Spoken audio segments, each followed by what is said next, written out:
Conor McGregor has been doing a slew of interviews for promotion of his upcoming movie, The Roadhouse. And in these interviews, there has been little bits and pieces of information, but recently I saw a clip where Conor McGregor finally openly admits what I've been literally saying to you guys for months now. And that is that the UFC is icing him and the UFC is not offering him fights. And it doesn't seem like the future is so secure for Conor McGregor. And honestly, after watching these interviews, it makes me even more confident that my prediction that Michael Chandler never gets this fight does actually come true. My prediction, not the actual fight. And honestly, I compiled a full list of a couple different clips of Conor McGregor because in one of these clips that I caught, Conor McGregor was openly basically cheating on his wife. So we're going to include that. And also, I mean, it's clear as day through some of these clips. It's clear as day that Conor McGregor is on drugs of some sort. I mean, you'll see in these clips, but I've compiled the most important clips. So Michael Chandler, if you're watching, you don't have to sift through all these interviews. I've already pulled out all the important bits and pieces of information. But let's start right away with something a little bit other than Conor McGregor. Let's start right away with a couple very short clips from recent interviews that Michael Chandler has done. I will link every video that is in this video down in the description. Let's listen to Michael Chandler talking about emo music. Once in a while, you like to enjoy some emo music, right? I do, yeah. I actually, I was on an emo kick and I started tweeting about it and I just started going back and forth with all these people. And I found this new artist called Sad Squatch. So it's like Sad Squatch with a D. Sad Squatch. Dude is listening to Sad Squatch along with Creed. Apparently, he absolutely loves My Own Prison. He loves My Sacrifice. He also loves One Last Breath. So he loves that. He's listening to emo music. And then another clip, and I've already shown this in another video, but I figured I'd include it in this one. This guy is thinking about Conor McGregor night and day. Listen to this. Doing things, but I haven't been in a hard grind training camp now for a year, and I'm itching. This is the first time in a very long time that I'm itching to get back into a training camp where there's this big opportunity that scares the death out of you. And you go to bed every night thinking about it. The first thing you wake up in the morning is what you think about. So he goes to bed every night thinking about Conor McGregor. This is crazy because once you see these clips from Conor, if I was Michael Chandler, I'd immediately abandon the idea of even thinking I was fighting Conor McGregor, at least not in 2024, or at least not until the end of 2024 max, and I would take a fight immediately. And then the last clip, just because I know you guys will love it, so I figured I'd throw this in here for you boys. This is how much Chandler's thinking about Conor. Season of patience for me, but it's gonna culminate with something beautiful, masterful, and yeah, when we go out there and we finish Conor the way that we're gonna finish him, the sky's the limit. It's gonna be a lot of fun. So thank you all, appreciate you. It's gonna culminate in something beautiful, and when I finish Conor the way I plan on finishing him, he's gonna take him to the NBA Finals restaurant. He's got one dude on his mind, that's for sure. And then one other clip. This is a staple of every Michael Chandler video, but I'm actually gonna include a little bit of extra here. Just a little bit extra here for you boys. Listen to what Michael Chandler had to say in early January. And when the UFC comes out with it. But obviously, my team has been in touch with the UFC. And yeah, June 29th is what I'm preparing for. I'm leaving my family here. And the next... Dude's leaving his family. Watch the little bit extra I'm going to include in here. Watch Brett Okamoto's reaction here. Couple weeks to head down to Florida to get into fight camp, the fight camp that has been looming now for a year. And yeah, June 29th, we take this dude's head off. It's only January 4th, man. You're going to leave the family and head to Florida? You're training for this thing for 6 months? Dude, Brett Okamoto can't even believe it. He's in 480p, so I can't get the full emotion, but he truly could not believe that he's leaving. Let's listen to that part one more time because that's just too funny. Now for a year.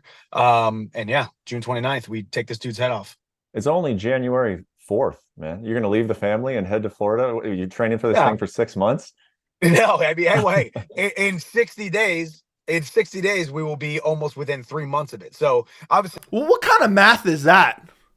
Well, in 60 days, we'll almost be this. In 2 years, we'll only be a month out. Like, Chandler, what are you doing? Completely delusional. So I figured I'd add a little bit more there. Now, let's get to the actual Conor McGregor slew of interviews to promote The Roadhouse exclusively on Amazon Prime. I thought maybe Rumble, but it's Amazon Prime. And the first clip I'm going to show you, first off, this guy's clearly on drugs. Second off, look who he's calling out. He's literally, he was asked, and I can't remember if I cut off the question. Actually, I'm not even in the right spot right now. I can't remember if I cut off the question, but he's asked, are you interested in boxing any of these influencers? And listen to this question. By the way, look at his body language. This dude's clearly on cocaine. Yeah, you know, the YouTuber nerds could be like, you know, I would consider that a nixer. You know what a nixer is? We call in Ireland, we call a nix. Let's say you're a tradesman, a carpenter, or a plumber, and you work on a building site or your regular job, but you get a nixer. You get, you know, your uncle's friend needs a fucking, you know, a radiator fitted in his house, so you'll do a side job and get a side pay. I would consider them, you know, them guys to be nixers. If I was to pick one out of them, I'd probably, KSI has a big name in the UK. The Pauls, he's talking about boxing KSI or the Paul brothers. And by the way, look at the body. I mean, this is crazy. This dude's clearly hyped up on something. I mean, that's crazy. But calling out YouTubers, he goes into a little bit more. I don't want to waste any time on that. I don't want to waste any time on that because in this next clip that I watched, I wasn't planning on using this, but then I watched it and I'm like, I just happened to be sifting through these different clips. I'm like, is this dude really straight up spitting game to a reporter when he has a wife and like 17 kids at home? I mean, seriously. I'm telling you right now, if Chandler's watching that, he's looking at that gaze from Conor McGregor. I wish McGregor would look at me that way. Listen to this. This is crazy. Beautiful name. Meredith, what a name. Thank you That's so such much. a beautiful name. What's your second name? Cassidy. Meredith Cassidy. That's a beautiful name. Nice to meet you, Meredith. Thank you so much. Listen to that exchange. What's your second name? He wanted to know her second name. Listen to this exchange from the very beginning. Listen to this. Beautiful name. Meredith, so what a much. name. Thank you That's so such much. a beautiful name. What's your second name? Cassidy. Meredith Cassidy. That's a beautiful name. Nice to meet you, Meredith. Thank you so much. And we're going to listen to a little bit more here in a second because it goes on a little bit more and you can see that this guy's on drugs. But also, what I want to know is I did a little investigating. That's not her name. So I want to know, is she lying because maybe she didn't want him to know that she was married? Is she lying because she didn't want him to be able to find him? But her actual real name is Meredith Aldis. It was in the description of the YouTube video. So I don't understand, like, what's going on there? What is going on there? But let's listen to the rest of this because he's clearly, this isn't just me making up shit. He's clearly trying, Chandler is wishing he was this reporter. Let me put it that way. When you got out of your vehicle, the crowd erupted. What did it mean to you to have that sort of response? It's always great to have the support of the fans. You know, they've been supporting me all through my career. Through What was up with that? The collar, the licking of the lips. the highs, through the lows.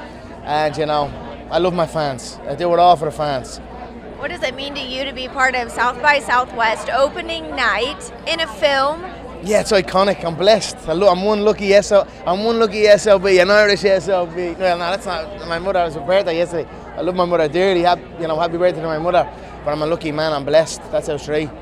I'm a lucky man. I landed on my feet to be here. This is a mega event and happy days. Tell me, what does it mean to you to be? I mean, look at this dude. Watch this. Hold on. I paused at the wrong time. First off, licking his lips and look. I understand it's a busy time. Let me actually rewind this a couple seconds. I'm sorry to do this to you boys because we're going to get to the part where he's telling the UFC's icing him here in a second. But watch this. Watch him lick his lip and then watch him lick his lips. Now I'm sounding like Colby Covington stuttering over my words. And then watch what he does here. What does it mean to you to be part of this film? Why the collar?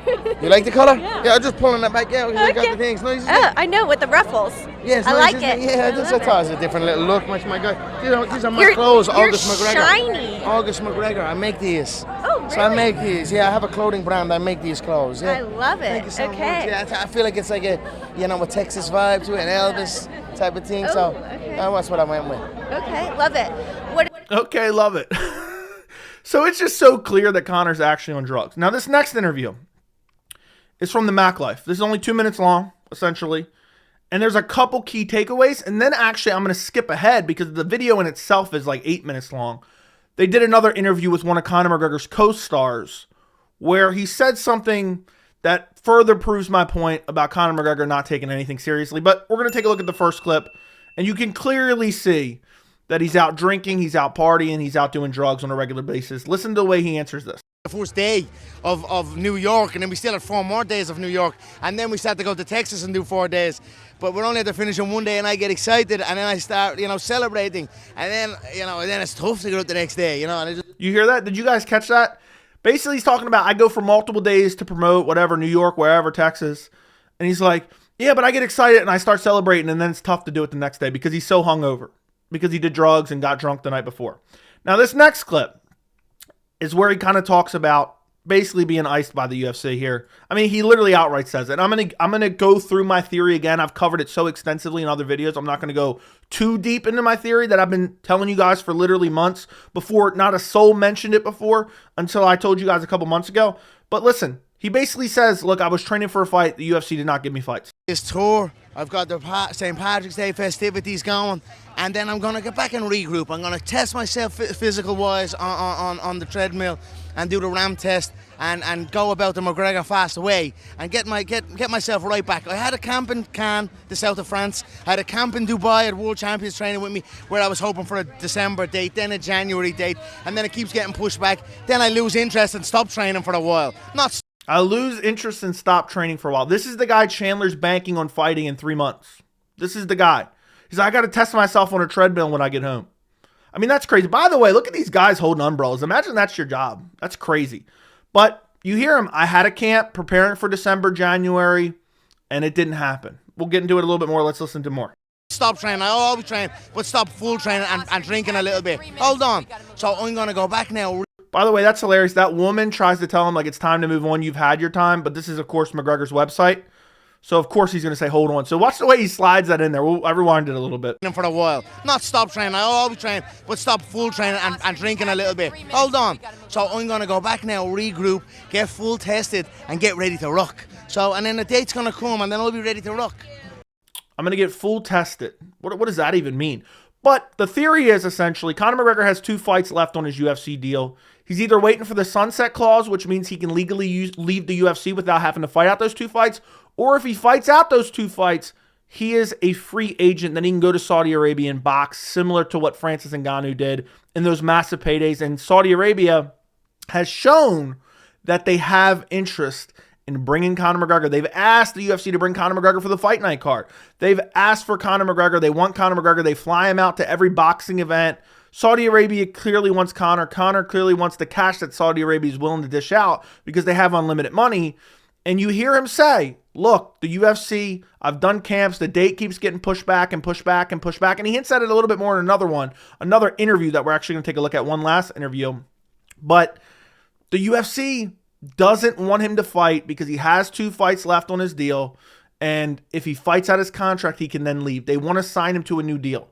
So when Chandler, and I cover this in the other Chandler video where I talk about the Schmo and the Helen Yee interview more in depth, Chandler saying there's stuff going on behind the scenes. That's what he's hinting at. He doesn't know. I don't think he knows anything other than just basically they're trying to work it out with Conor. That is what's going on behind the scenes, a contract dispute between Conor McGregor and the UFC. Now, this next clip is actually of a co-star of Conor McGregor's. I don't know what role he plays or doesn't play, but listen to what he says. I mean, there's no preamble needed for what he says here. Listen to this. The man can drink whiskey. The man can drink whiskey, and I learned my lesson in Texas. I cannot keep up with Conor McGregor, and I should not try. The man can drink whiskey, and I can't keep up with him, and I should not even try. I mean, that just goes to show you what Conor McGregor's about. That just goes to show you right now his priorities are drinking, doing drugs, and obviously promoting this movie. That just shows what his priorities are. And meanwhile, Chandler's wasting away, got one dude on his mind. And it's just, I mean, it's craziness. It's craziness. But this is more about Conor. Again, he said the UFC, he's been training, he's in camp. I wanted to bring out that clip, but I'm not going to. I don't want to make the video too long. Dana White recently going back and forth, talking about, well, Conor needs to get into camp before I can announce a fight. I think it was actually the Kevin Iole interview, actually. I think it was the Kevin Iole interview. Well, Conor needs to get into camp so I know he's ready. It just made no sense. It was just a deflection. And clearly something more is going on behind the scenes. Now, the last clip we're going to take a look at is actually very, very interesting and very telling about the contract negotiations if you know kind of the role of one Hunter Campbell behind the scenes. Listen to this. He's asked, oh, I think you're going to be busy in June because Conor's obviously said June, Chandler's saying June, but the UFC said, oh, it's not going to happen in June. Watch Conor's reaction to this guy saying you're going to be busy in June. And he's like, oh, I hope so. Watch his reaction. You're going to be busy towards the end of June. I hope so. I'm hoping to get it. You can tell Hunter, your man, that this new cat in there to get the ball rolling. I've got this workload here, a lot of press, a lot of partying at St. Patrick's, and A lot of partying, a lot of press, a lot of partying. after that, I'm in fight camp. I got my team here. We're ready to go. So hopefully June 29th, please, and we get going. Please. Now, what I mean by that, if you know what goes on with Hunter Campbell, it used to be back in the day before WME owned the UFC, when Zuffa and the Fertitta brothers owned the UFC, when Dana White or Joe Silva or whoever couldn't get a deal done with the fighter, they would send Lorenzo Fertitta, who was one of the owners. They would send him out. He would try to get a deal done. Nowadays, if they can't get a deal done, they send Hunter Campbell out. They send him out. He's the UFC's lawyer, they call him, but he has other roles. He's basically Dana White's right-hand man. He's who they send out to try to get these tough deals done. And you hear Conor McGregor, tell Hunter Campbell, let's get a fight, let's get going. Because what's going on is Conor's saying, I don't want to sign a new contract. The UFC saying, we want you to sign a new contract. Conor saying, no, we don't want to sign a new contract. So now Hunter Campbell is trying to work out a deal with Conor, but look at him. Oh, I sure hope so. Tell Hunter, let's get a date. I mean, is that reassuring at all for Michael Chandler? And that's the last clip. But essentially what we've seen here is Conor's on drugs. Conor's getting drunk. Conor's worried about cheating on his wife.